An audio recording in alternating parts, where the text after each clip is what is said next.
Chaque année, nous lisons la paracha de Pinchas. Et bien sûr, il y a dans chaque paracha, mais il y a beaucoup de choses sur lesquelles on peut se poser des questions et qu'on doit essayer de comprendre. Et il y a quelque chose qui apparemment, on a l'habitude de le lire, mais est-ce qu'on a pris le temps d'avoir une réflexion sur ce qu'on lit? Le début de la paracha nous raconte un événement qui est le suivant. Pinchas qui prend une épée, qui va aller et poignarder, c'est-à-dire tuer deux personnages, Zimri ben Salou et Kozvi bad Tzur. Alors, Zimri ben Salou est le chef de la tribu de Shimon. C'est un vieillard, mais qui a, bien sûr, il est le chef de la tribu parce que c'est un homme d'une grande piété, d'une grande sainteté, d'une grandeur sans pareille.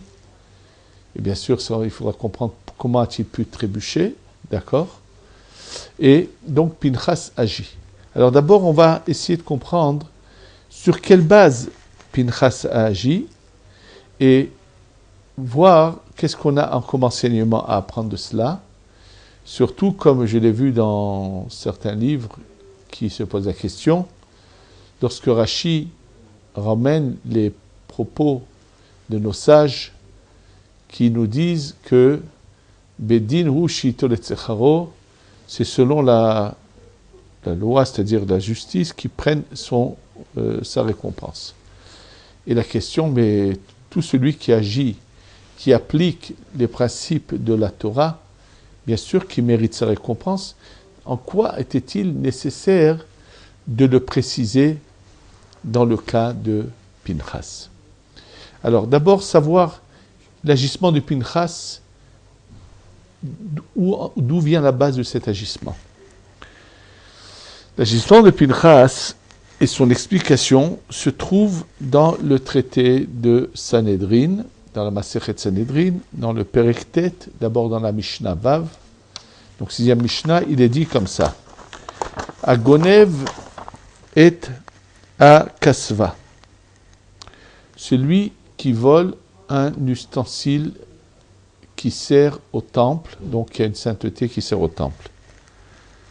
Vamekalel Bakosem, et celui donc qui prononce que Dieu préserve des malédictions, mais avec de la sorcellerie. Ve'aboel Aramit, et celui qui a une relation avec une femme qui n'est pas juive. Kanaim Pogaim Bo. Kanaim, ce sont des gens qui ont un tel amour pour Dieu, qui sentent qu'on a offensé Dieu et qui le font par un tel attachement à Dieu qu'ils sont tellement proches de Dieu qu'ils disent, même si Dieu ne s'est pas vengé, nous, on va venger l'honneur de Dieu.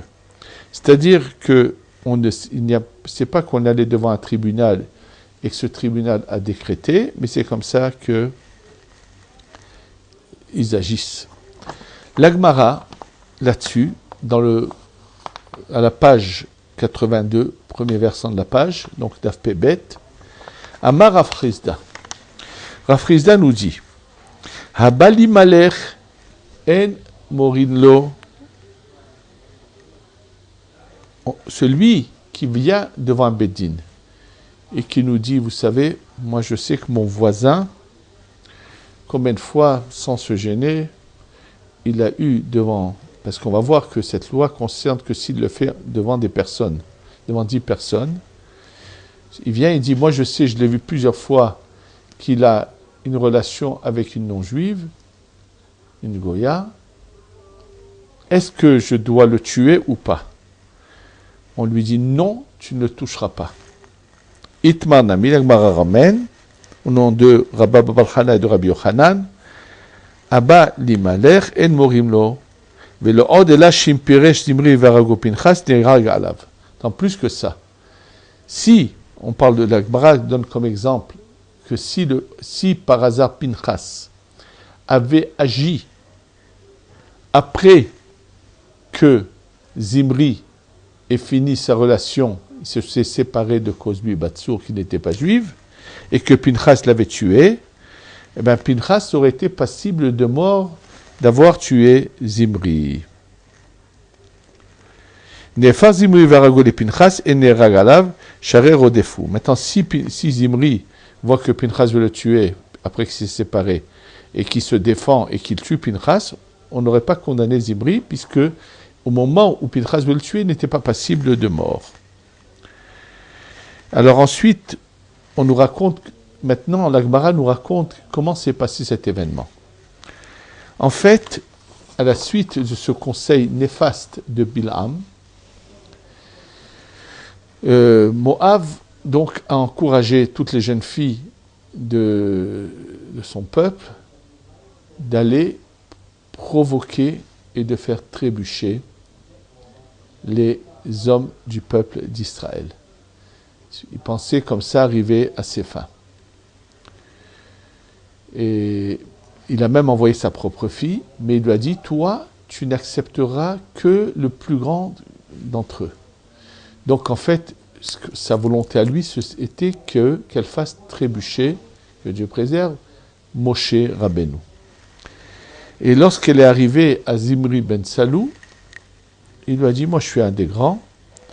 Et donc, elle a accepté. Et là, il faut savoir que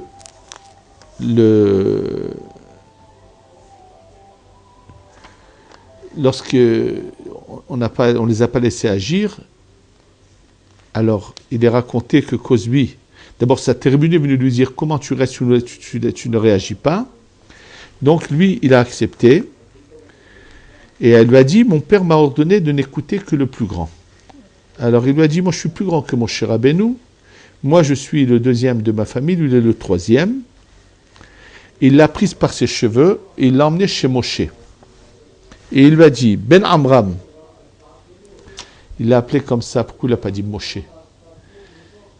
Malheureusement, on va voir son erreur à Zimri ben Salou, et on va tout de suite expliquer pourquoi il l'a appelé comme ça, fils de Amram. Zou Asura Omuteret, cette femme-là, m'est-elle permise ou elle est interdite? Vim Tomar Asura, si tu me dire qu'elle m'est interdite, Batitro Mitira Lecha. La fille de Yitro qui te l'a permise.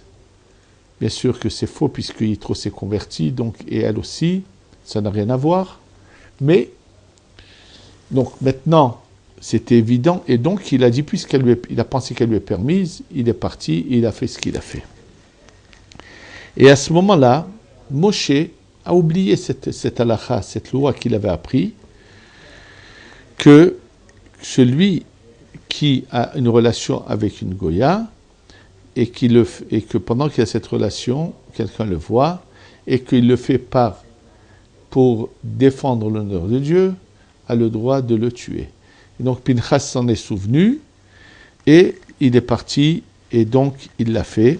Et là, il a eu des miracles, comme on va le voir, d'innombrables miracles a eu Pinchas à la suite de cela. D'abord, pourquoi Moshe a-t-il oublié la halakha?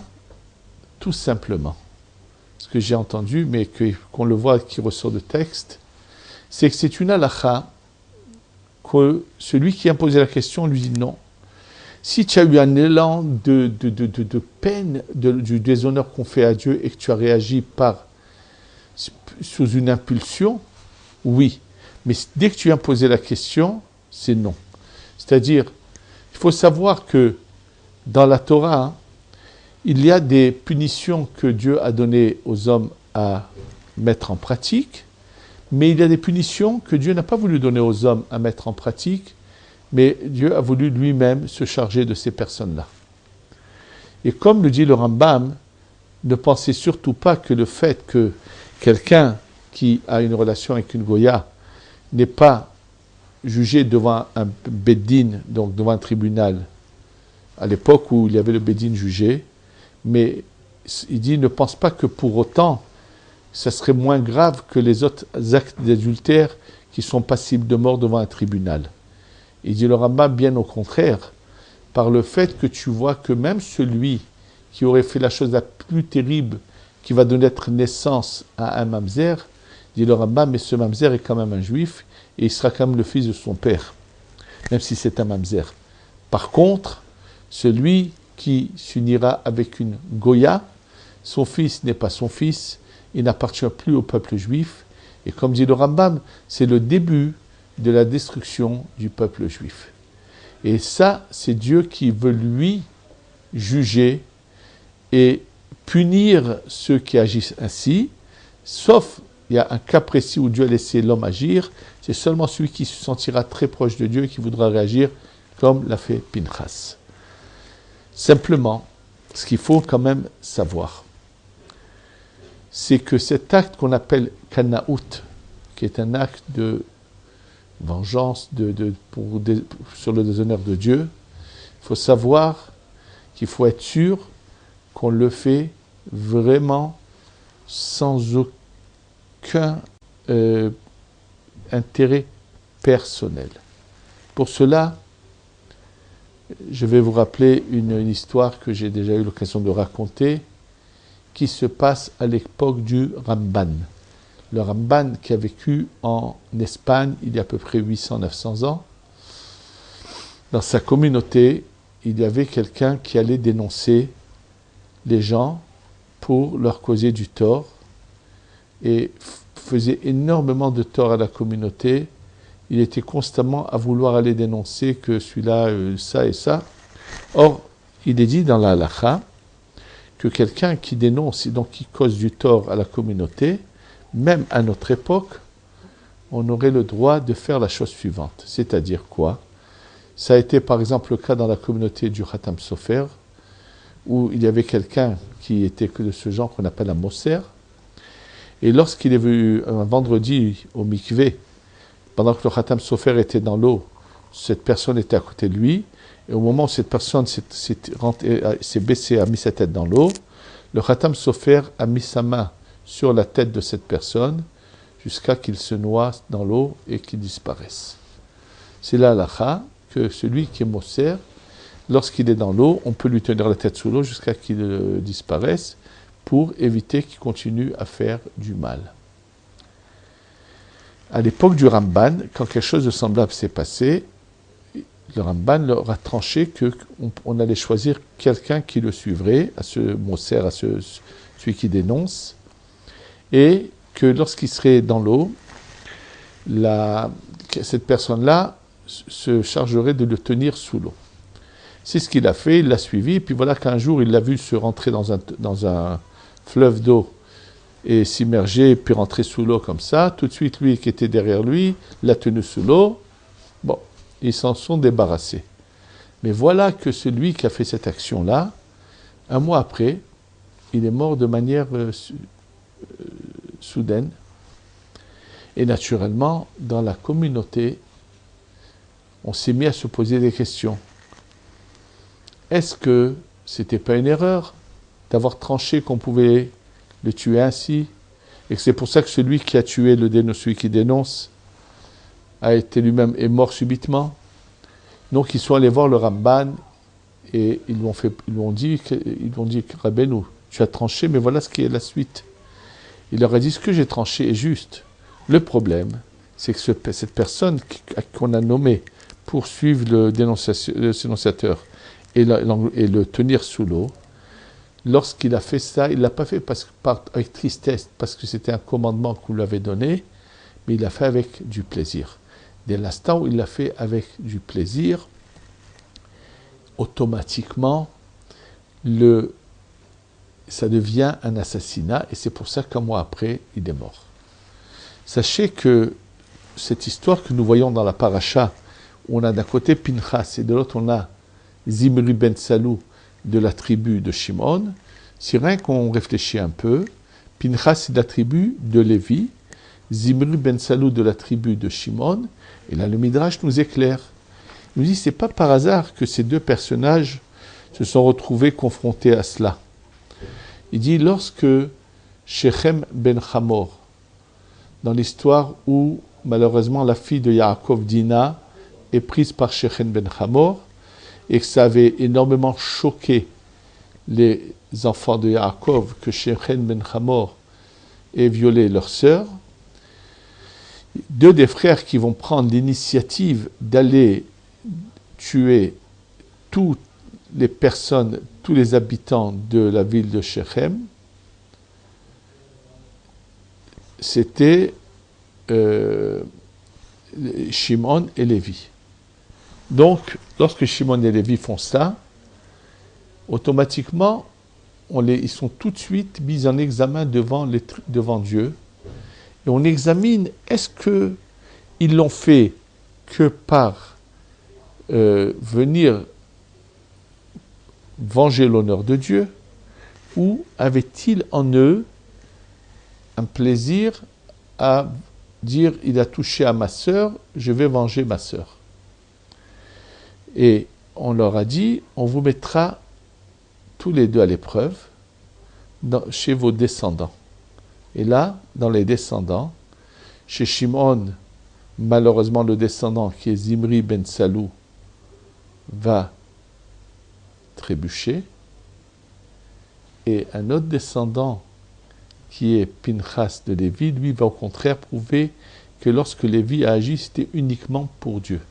C'est-à-dire qu'à chaque fois qu'un individu veut agir pour venger l'honneur de Dieu, c'est testé là-haut. Par exemple, je vais donner un exemple tout simple, deux voisins, et il y en a un qui n'aime pas beaucoup son voisin, et puis un jour il le voit mal agir, et il va venir, comment tu as fait ça, pourtant c'est contraire à la Torah. Est-ce qu'il le fait parce que ça lui fait mal que la Torah soit bafouée, ou le fait-il parce que c'est une occasion pour lui de dénigrer son voisin? Et ça, c'est examiné là-haut devant Dieu, si c'est par intérêt personnel ou tu fais pour l'honneur de Dieu. De toute façon, comment doit-on parler à son prochain? C'est pas évident, il faut faire très attention. Et d'ailleurs, quand on parle de ce qui s'est passé avec cette histoire de Pinchas, il faut savoir que normalement, Pinchas, apparemment, n'aurait pas dû agir comme il l'a fait. Pour quelle raison? Justement, le Hida ramène ce qu'a dit le Shla Kadosh, qu'il y a d'autres occasions où la personne peut se mettre en danger.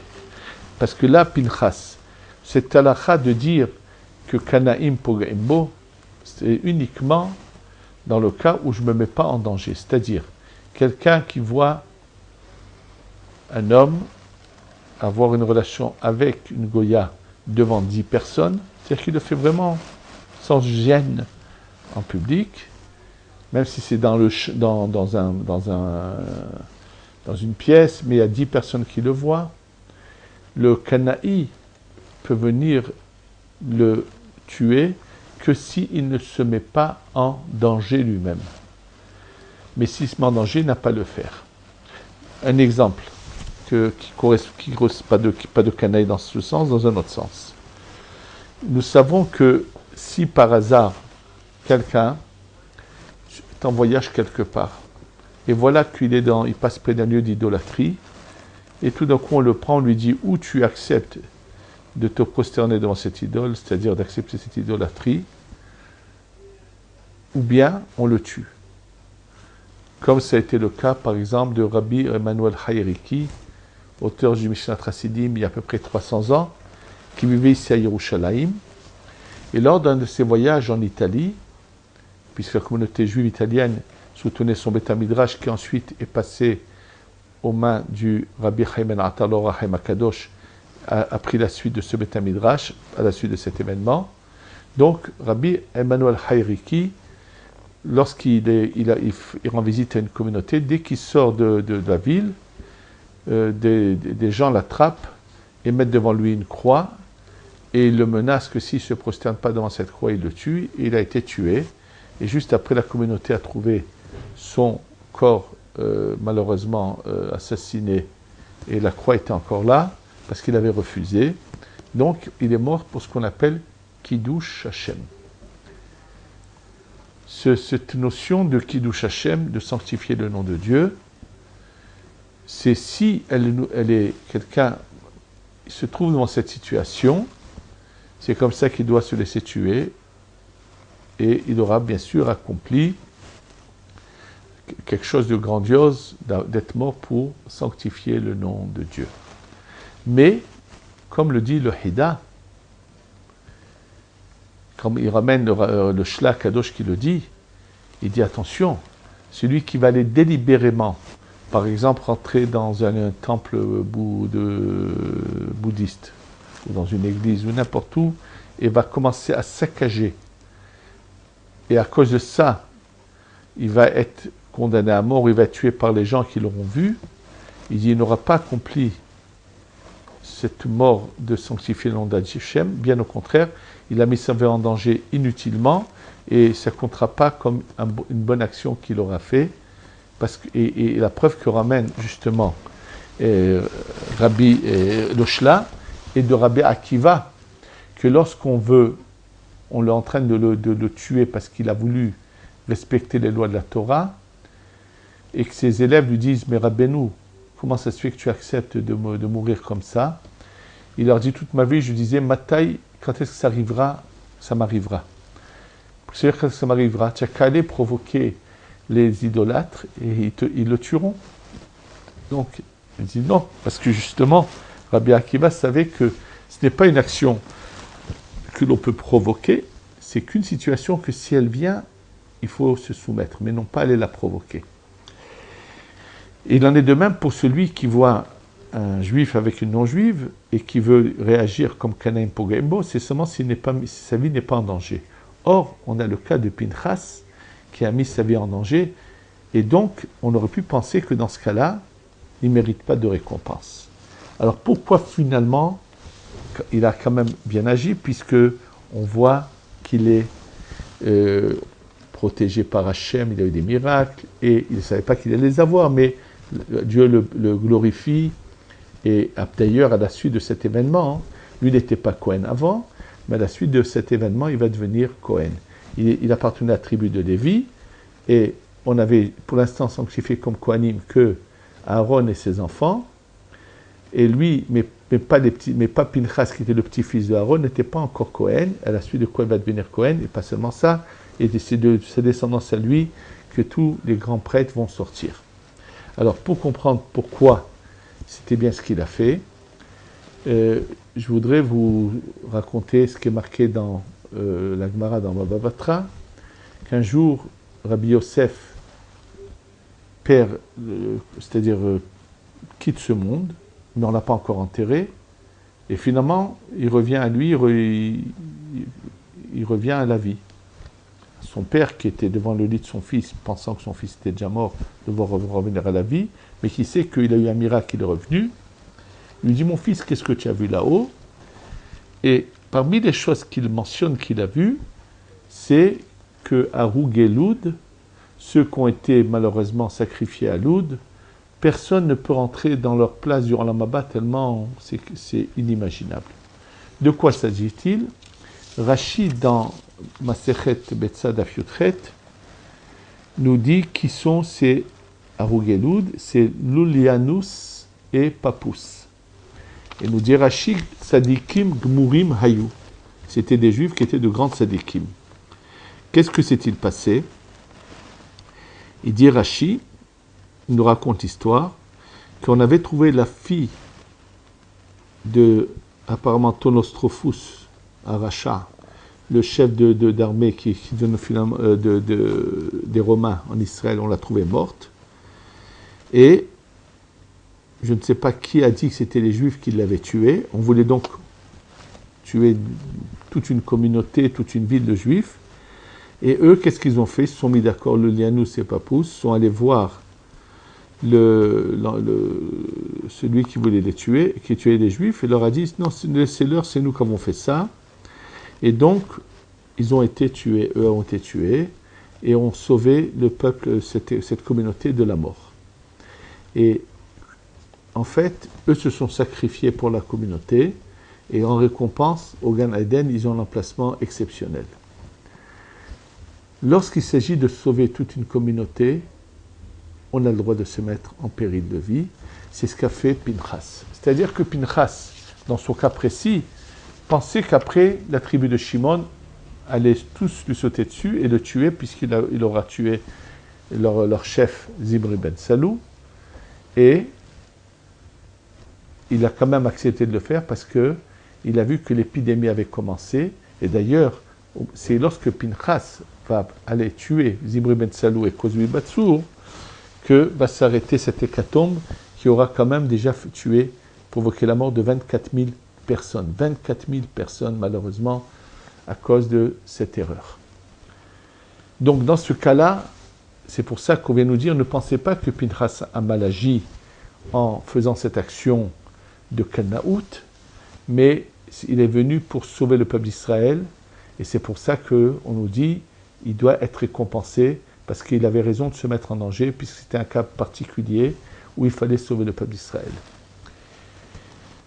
Il est clair que toute action de Canaout doit être bien mesurée et pesée pour être sûr qu'on le fait vraiment pour Dieu et non pas pour des intérêts personnels. C'est évident. Ce que s'est-il passé avec Zimri ben Salou?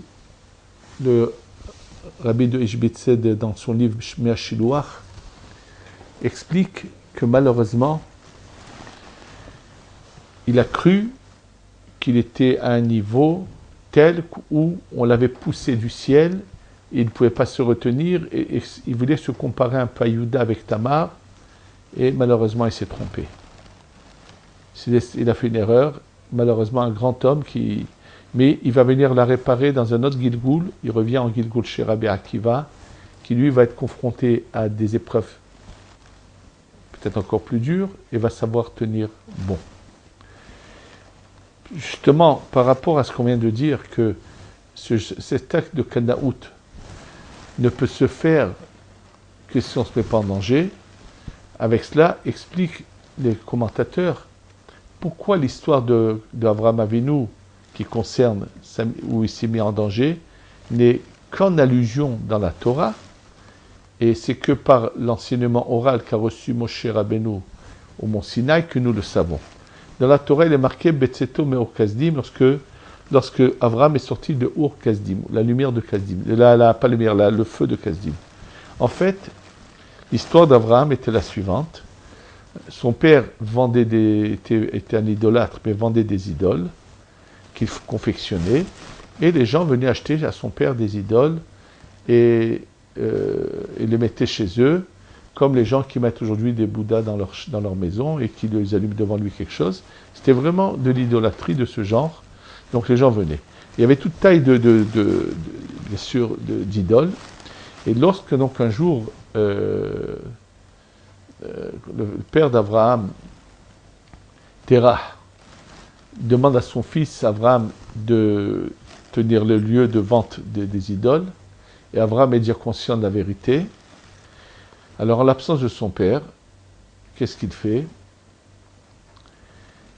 Il détruit toutes les idoles, il les casse, il prend un marteau et avec une hache, il les détruit complètement, et il n'en laisse qu'une seule qui est grande, qui a les bras comme ça, et il lui met un plat de couscous dessus, et quand son père revient, il voit le désastre, que tout son magasin a été saccagé, son lieu de vente est saccagé. Il dit à Abraham, mais qu'est-ce qui se passe? Et Abraham se moque de lui, lui dit, tu sais, il y a une femme qui a apporté un plat de couscous pour donner aux idoles, et elles ont commencé à se battre entre elles, et c'est la forte qui les a tous détruits, les a gagnés, et c'est elle, quand tu le vois, elle a le plat de couscous dans ses bras. Son père lui dit, mais qu'est-ce que tu me racontes comme bêtise? Les idoles ne peuvent pas agir. Et il lui dit, ah bon? Alors papa, écoute ce que tu dis. Tu dis que les idoles ne peuvent pas agir. Alors, et tu continues à les servir. Son père, qui a très peur de celui qui dirige la génération, qui est un idolâtre, donc il fait part de ce qu'a fait son fils, et à ce moment-là, Abraham, on lui a dit, qu'est-ce qu'il y a de plus grand pour toi? Qui tu veux servir quoi? L'eau? Alors il leur dit non. Le feu, bon, il les repousse surtout, et à ce moment-là, on lui dit, tu vas voir, on va te jeter dans le feu, on va voir ce que tu vas faire. Et quand il est jeté dans le feu, un miracle se passe, c'est que Dieu le protège. Et c'est ça ce qui est marqué, qu'il est sorti de Ur Kasdim. Donc, il a glorifié le nom de Dieu. Mais là, on voit qu'Abraham, c'est lui qui a provoqué cette situation. Alors justement, ce qu'a fait Abraham n'est pas quelque chose que nous devons faire. Et c'est pour cela que la Torah l'a écrit en allusion, pour pas qu'on apprenne de lui cet enseignement et qu'on pense qu'il faut aller provoquer tous les lieux qui sont considérés par la Torah comme de l'idolâtrie et les détruire, ou aller provoquer les personnes qui servent ces lieux-là. Pas du tout. Ce n'est pas notre devoir d'aller provoquer quoi que ce soit. Nous, on doit avoir une attitude morale et simplement sans provoquer le courroux des autres. Le cas de Pinchas, c'est un cas qu'on peut apprendre que lorsqu'il s'agit qu'il y a un danger pour l'ensemble de la communauté, comment doit-on agir? Et c'est d'ailleurs de cela qu'ont certainement l'Oulianous et Papous, qui étaient de grands tzadikim, ont dû certainement apprendre de Pinchas, et c'est pour ça qu'eux ont été prêts à se sacrifier, parce qu'il était question de sauver la communauté. Parce que c'est pas qu'eux ont tué cette fille, Chas v'Shalom, eux sont partis dire que c'est eux qui l'ont fait pour protéger la communauté, ils se sont mis en danger, sachant qu'ils allaient la tuer, et parce qu'il fallait sauver toute la communauté. Donc, ça c'est différent, et c'est pour ça que Pinchas a agi de la sorte. Il n'y a pas de hasard que cet enseignement et se trouve toujours, ou presque toujours, dans cette période qu'on appelle Ben Hametzarim, entre le 17 Tammuz et le 9 Av, où on doit se séparer de la haine gratuite et aimer son prochain pour justement nous montrer que la Kanaout, qu'on étudie bien ce sujet, Pinchas c'était et il agit avec aucun intérêt personnel. Et donc, par contre, à l'origine, Shimon, du qui vient Zimri ben Salou, parce qu'il avait le moindre, on ne sait pas qu'est-ce qu'il avait comme sensation au moment où il a agi en tuant avec les gens de Shechem qui avaient pris sa sœur, malheureusement, son descendant a été confronté, a été prouvé et n'a pas su surmonter l'épreuve. Pour nous dire que, avant de faire de la Kanaout, il faut donc bien réfléchir à cela. Et il faut mieux plus aimer que plutôt faire l'inverse. D'ailleurs, je voudrais vous citer quelque chose que j'ai beaucoup aimé du rabbi de Hamshinov de Kabit Habayit Vagan. Je ne sais pas si c'est celui qui est aujourd'hui ou c'est son père, ça c'est des choses que je ne sais pas. Mais je sais que j'ai toujours entendu des grands louanges sur lui. Et je sais que lui aimait beaucoup le chanteur Shlomo Karlebach. Et un jour, le Shlomo Karlebach se trouvait au Kotel, et ça devait être pendant la période où malheureusement son attitude ne correspondait pas à 100% à ce que la Torah veut de nous. Et je suis persuadé qu'il a fait tchouva là-dessus avant de mourir et qu'après son attitude était la bonne. Mais en tous les cas, il y a eu une période. Et donc des gens se sont mis à lui dire des mots pas du tout gentils au Kotel. Et lui voulait prier, et ces gens-là n'arrêtaient pas de lui dire non, je ne sais pas ce qu'ils l'ont repoussé. Et quelqu'un qui l'accompagnait a eu l'idée tout de suite d'appeler le rabbi de Hamshinov. Et le rabbi de Hamshinov a pris tout de suite un taxi, est arrivé au Kotel, et devant ces gens-là qui étaient en train d'empêcher, je pense, Shlomo Karlebach de s'approcher du Kotel en lui disant je ne sais pas quelle sorte de parole, il est venu devant eux, il l'a enlacé, comme c'est le rabbi de Hamshinov, tout le monde s'est tu, et donc est venu en paix le soutenir devant ces gens-là qu'il avait accosté avec des paroles pas gentilles. Et le rabbi de Hamshinov a dit, il préfère qu'on le juge pour trop d'amour plutôt qu'on le juge au ciel pour de la haine gratuite. Il a dit, je préfère qu'on me juge pour avat hinam et non pas pour sinat hinam. Et je pense que c'est un enseignement très beau. et qu'avant de repousser qui que ce soit ou de parler méchamment à qui que ce soit, on doit bien réfléchir. D'abord, est-ce qu'on a le droit de le faire? Et est-ce qu'il n'y a pas ici plutôt un intérêt personnel? Qui peut se dire qu'il est un canaï? C'est pas évident. C'est une période difficile qu'il faut chaque année traverser en faisant attention d'éviter tout conflit dans le peuple d'Israël. On est en train d'assister d'un côté à des miracles sans pareil, dans lesquels nos ennemis sont en train de se détruire. Alors là, justement, le Satan veut essayer de remettre la discorde dans le peuple d'Israël et le conflit. Et pour cela, il a trouvé l'occasion d'essayer de mettre en conflit ceux qui sont à l'étude de la Torah de manière constante avec tout leur cœur, avec ceux qui n'ont pas su, qui ne savent pas ce que est la valeur de la Torah. Et malheureusement, il faut qu'on fasse attention d'éviter ces conflits et qu'on peut tout arranger à l'amiable et qu'on doit rester unis et qu'Hachem nous reconstruise le Beth Amikdash. Bimera, Beyamenu, Amen.